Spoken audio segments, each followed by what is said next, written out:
MODV stock analysis. Is this the right time to buy? I'm going to break down everything around that in this short 1-minute video, so watch till the end. And as the only person in this space with 41,000 videos made, it's taken me 5 years, but at least of seeing what's working for me and what's not. Pulling back here, Modiv Care. I actually quite like it.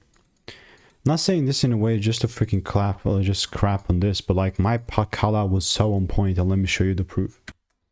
The video was made just a day or two ago, and at the time we were sitting in a decent whatever, like a $2 level, and I had this set up here, right? And this was sitting at the 15-minute chart.